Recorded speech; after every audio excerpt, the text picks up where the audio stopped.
तपस्या से विष्णु भगवान का प्रसन्न होना और उसे ध्रुव पद देना। श्री पराशर जी कहने लगे, हे मैत्रेय, सब उपदेश सुनने के पश्चात राजकुमार ध्रुव उन ऋषि मुनियों को नमस्कार करके वहां से चल दिए। वह ध्रुव वहां से चलकर यमुना तट पर बसे हुए पवित्र स्थान मधु नामक वन में आया। प्राचीन काल में उस वन में मधु नामक दैत्य रहता था, इसलिए उस वन का नाम मधुवन नाम से प्रसिद्ध है। वहीं मधु के बेटे लवण नाम के राक्षस का संहार करके शत्रुघ्न ने मथुरा नाम की पुरी बसाई। इस मधुवन में ध्रुव ने तप किया। मरीचि आदि मुनियों ने उसको उपदेश दिया था। उसने उसी तरह अपने मन में विराजित श्री विष्णु भगवान का स्मरण कर तपस्या आरंभ की। इस तरह हे द्विज, उससे प्रसन्न होकर उसके हृदय में भगवान विष्णु प्रकट हुए। उसके हृदय में स्थित होने के कारण यह पृथ्वी उसके भार को सहन न कर सके। जब वह बाएं चरण पर खड़ा होता तो पृथ्वी का बायां भाग झुक जाता, और तब जब वह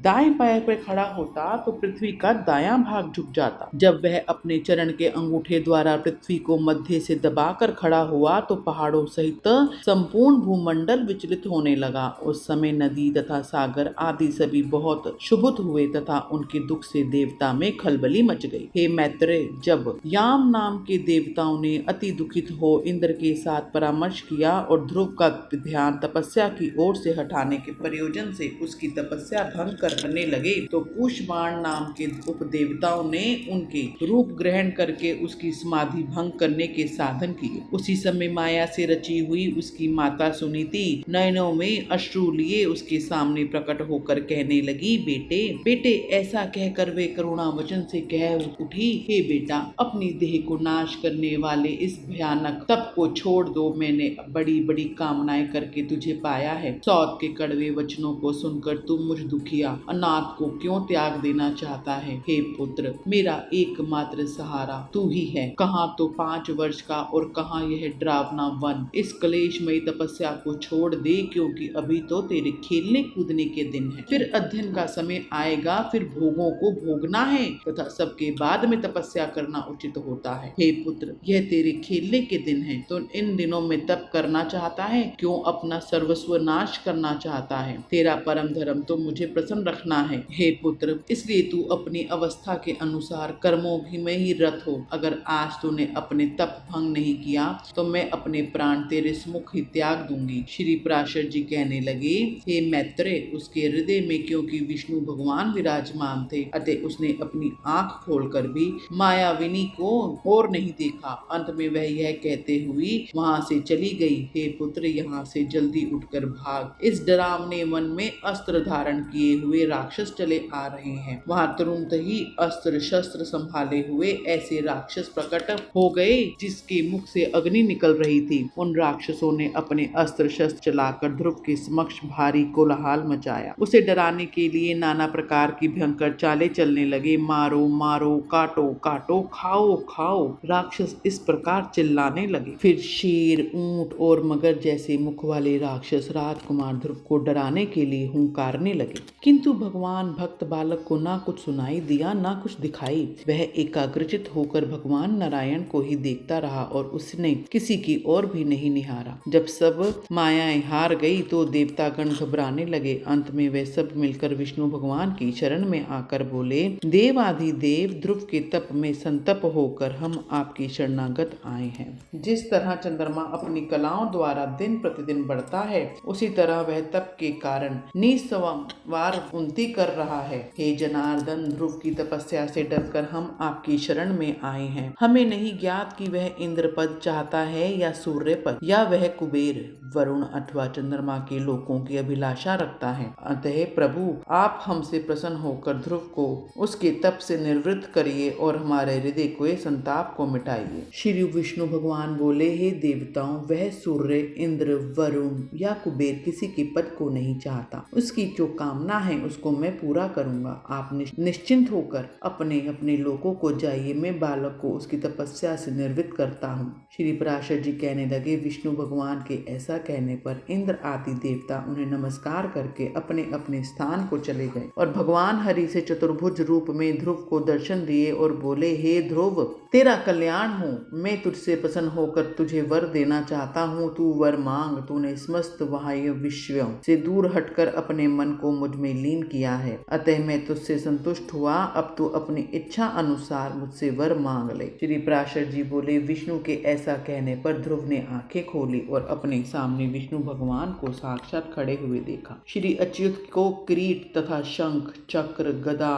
शांग, धनुष तथा खड्ग धारण किए हुए देख उसने धरती पर मस्तक नत करके प्रणाम किया और स्तुति करने की इच्छा करने लगा। यह स्तुति किस प्रकार करे यह सोचकर उसका मन व्याकुल होने लगा। अंत में ध्रुव बोला, हे प्रभु, यदि आप मुझसे प्रसन्न हैं तो मुझे वर दीजिए कि जिससे मैं आपकी स्तुति कर सकूं, क्योंकि मैं उसे करना नहीं जानता जिसकी गति ब्रह्म आदि भी नहीं जानते। उन्हें मैं कैसे पहचान सकता हूँ। मेरा मन आपके चरणों की स्तुति करना चाहता है, अतः आप उसके लिए मुझे ज्ञान दीजिए। श्री पराशर जी कहने लगे, हे विप्र, तब प्रभु ने अपने शंख के आगे भाग से ध्रुव का स्पर्श कर लिया। तत्काल ही ध्रुव नारायण की स्तुति करने लगा। मैं उसी भगवान को प्रणाम करता हूँ जिनके रूप पृथ्वी, अग्नि, वायु, आकाश, मन, बुद्धि, अहंकार तथा मूल प्रकृति है। मैं उन महानारायण को प्रणाम करता हूँ जो अति शुद्ध, सूक्ष्म, सर्वव्यापक तथा प्रधान से भी परे हैं। धरती आदि संपूर्ण भूत गण आदि उनके गुण, बुद्धि आदि 13 कारण हैं और प्रधान तथा पुरुष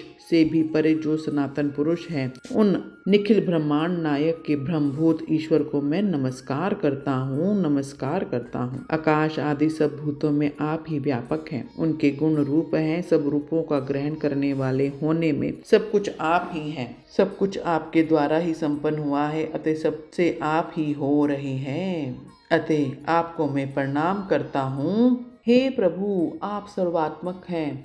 आप सभी प्राणियों के मनोरथ के ज्ञाता है। मेरा जो मनोरथ था वह आपने सफल कर दिया, क्योंकि मुझे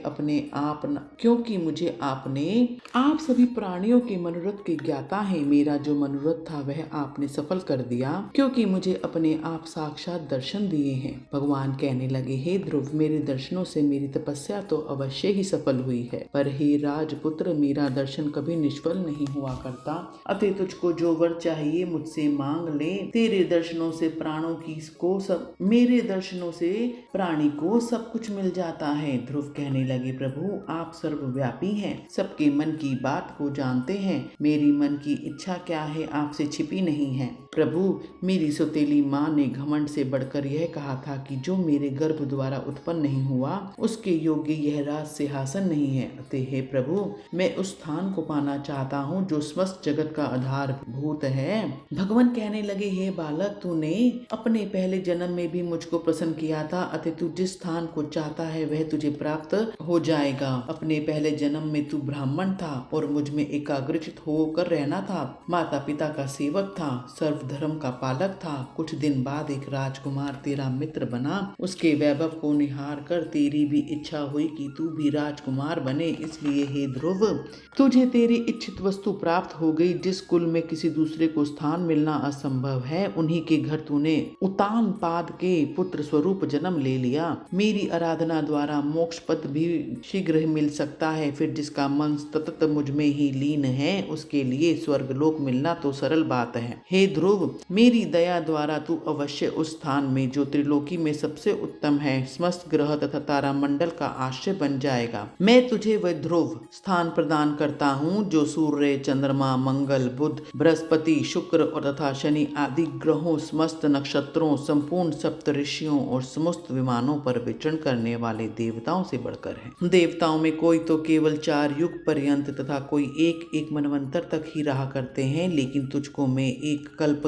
तक की स्थिति प्रदान करता हूँ। सुनीति माँ भी स्वच्छ तारा रूप में एक कल्प एक ही तेरे निकट एक विमान पर वास करेगी। और जो व्यक्ति प्राय और साय तेरे श्री पराशर जी कहने लगे, इस तरह पूर्व काल में भगवान जनार्दन से वर प्राप्त करके ध्रुव उस अति उत्तम स्थान को पा गए। हे विप्र, अपनी माँ बाप की धर्म पूर्वक सेवा करने से और दक्ष श्रमिक और तप के प्रभाव द्वारा उसके मान, वैभव और प्रभाव की वृद्धि निहार कर देवता और असुरों के आचार्य शुक्रदेव इस भाव को श्लोक कहने लगे। ओह, कैसा प्रभाव है इस ध्रुव की तपस्या का, कैसा अनोखा फल है इसकी तपस्या का, जो ध्रुव को आगे रखकर सप्तऋषि स्थित है। उसकी यह सुनीति नाम वाली माँ भी अवश्य ही सत्य तथा हितकर वचन कहने वाली है। जगत में ऐसा कौन है जो उसकी महिमा को पाने में सामर्थ्य रखता हो, जिसने अपने गर्भ से ध्रुव को रखकर त्रिलोकी का आश्रयभूत परम उत्तम स्थान पा लिया, जो भविष्य में भी स्थित रहेगा। जो व्यक्ति ध्रुव के दिव्य लोक को प्राप्त करने वाले वृतांत को कीर्तन स्वरूप करता है, वह सब पापों से मुक्त हो जाता है और स्वर्ग लोक में पूजा को जाता है। वह स्वर्ग में वास करे या धरती पर कभी अपने स्थान से अलग नहीं होता और संपूर्ण मंगलों से युक्त रहकर चिरकाल तक जीवित रहता है। बोलो ओम श्री विष्णु प्रियाय नमः। ओम श्री विष्णु प्रियाय नमः।